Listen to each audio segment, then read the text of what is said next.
छोटों से लेकर के बड़ों तक ये सबको करना चाहिए। क्या? सुबह जागे हैं, भगवान का नाम, बासे मुंह, बिना नहाए धोए, बिना कुल्ला किए, बिस्तर से नीचे तब आए, पहले भगवान का नाम लो, पहला काम। दूसरा है नित्य स्नान करो। सूर्य उदय से 1 घंटा 24 मिनट पहले स्नान कर लेते हो तो रोजाना आपको गंगा स्नान का ही फल मिलता है। और सूर्य उदय के 1 घंटा 24 मिनट के बाद तक स्नान कर लेते हो तो आपको कुआं इत्यादि के स्नान का फल मिलता है।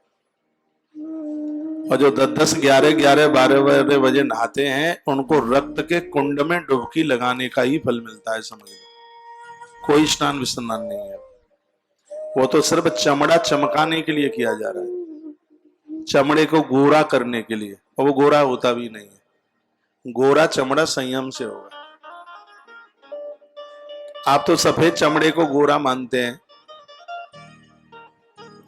लेकिन हमें लगता है कि अंदर की जो तंदुरुस्ती है चमड़ी उसकी चमकती है, दमकती है, जिसको अंदर से बुखार नहीं है, अंदर से रोग नहीं है। आपसे बन जाए तो सूर्य उदित होने के आज ये नियम ले लो, सूर्य उदित के घंटा सवा घंटा बाद तक तो नहा लेना ही चाहिए। साधु महात्माओं के लिए तो 3 से 4:30 का समय बताया है।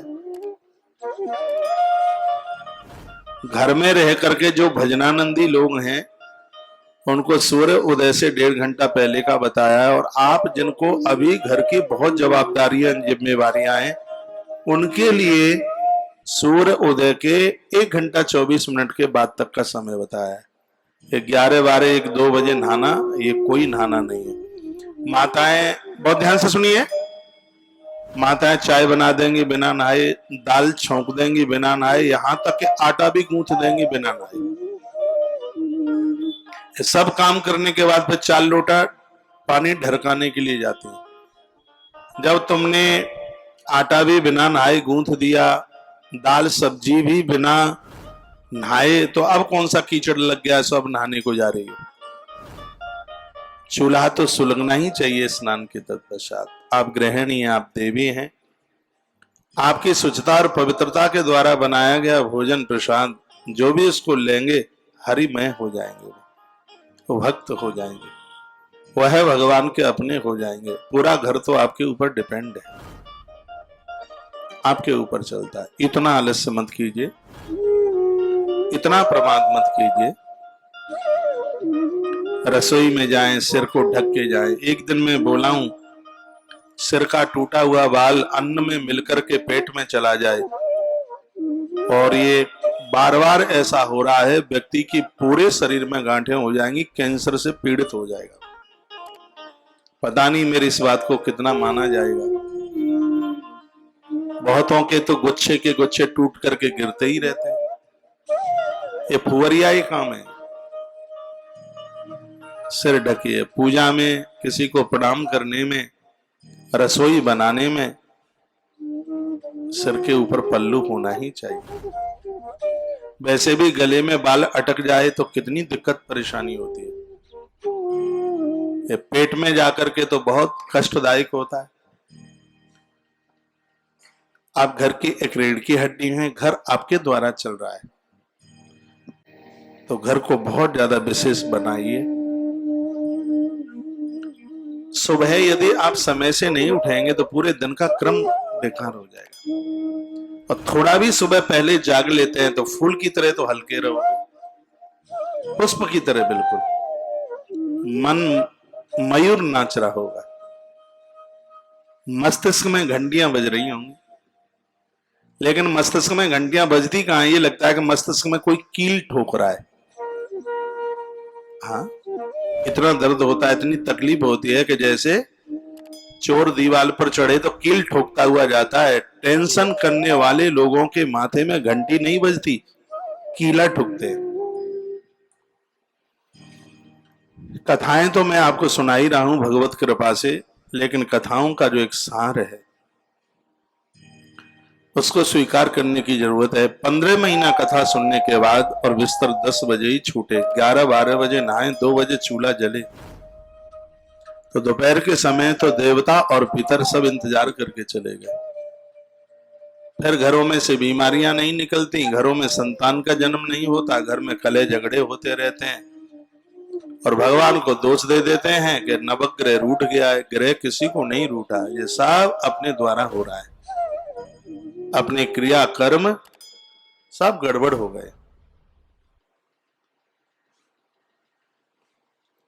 ये पुण्य ही रक्षा कर पाएंगे, स्वाध्याय रक्षा करेगा, ये जप ही रक्षा करेगा, नहीं तो स्थिति बड़ी गंभीर है। ये बात आपके बीच में रखी जा रही है, जपतो नास्ति पातकम। भगवत स्मरण करने वाले, जप करने वाले लोग हमेशा हमेशा पापों से बच जाते हैं। तो 6 बातें मैंने आपके बीच में बताई हैं। एक है प्रातः बिस्तरा छोड़ें, जल्दी बिस्तर छोड़िए, थोड़ा बहुत आधा घंटा घूमिए, ज्यादा नहीं तो आधा घंटा। सुबह 4 बजे अपना कूलर एसी वेसी सब बंद कर दिया करो, क्योंकि भोर की ये बनावटी जो हवा है जो स्वास्थ्य के लिए बहुत ज्यादा, अभी तो आपको उम्र उतनी हुई नहीं है, ये बाद में बहुत दिक्कत होगी, हड्डियों में गैप हो जाएगा। भोर में एसी कूलर तक को प्रयोग में मत। मैं भोर में पंखा भी बंद कर देता हूं, 3 बजे के बाद में पंखा नहीं चलाता, क्योंकि मैंने आयुर्वेद की किताबें पढ़ी हैं, तो उसमें वर्णन है कि प्रातः में तो प्राकृतिक हवा चाहिए। उस समय खड़े हो जाइए, खिड़कियां खोलिए, अपने दरवाजे खोलिए, वो हवा आपके अंदर कच्छ तक जाकर के पहुंचे। सुबह आप घूमिए थोड़ा, आप बिना नहाए घूमते हैं, लेकिन स्नान करने के बाद घूमा जाए तो वो ज्यादा प्रभावशाली होता है। और सुनिए, जिस समय आप घूम घाम करके आते हैं उस समय आपकी देह में पसीना होता है, उस समय आपका रक्त चल रहा होता है नीचे से ऊपर तक, ऐसे चल रहा है। आप जानते हैं क्या, जिस गाड़ी को स्टार्ट कर दिया जावे, इंजन स्टार्ट है और फिर उसको वॉशिंग में उसको धोने के लिए खड़ा कर दें तो इंजन बहुत जल्दी उसका डैमेज हो जाता है। ये तो विज्ञान का सूत्र है। आप पहले घूम करके आए हैं, दौड़ लगा करके आए हैं, और उस समय आपका खून घूम रहा है, और आते ही आप इतने जल्दी में आपको ऑफिस जाना है, आपको अपने काम में लगना है, अभी पसीना ठीक से सूखा नहीं है और उसी समय आप नहा लेते हैं, यह निमोनिया को पैदा कर देगा, ये फेफड़ों को गड़बड़ कर देगा, ये चिपका देगा, ये कफ बना देगा, ये इतनी बड़ी भयंकर बीमारी पैदा कर देगा। ये मैंने पूर्व में भी ये बातें बोली है।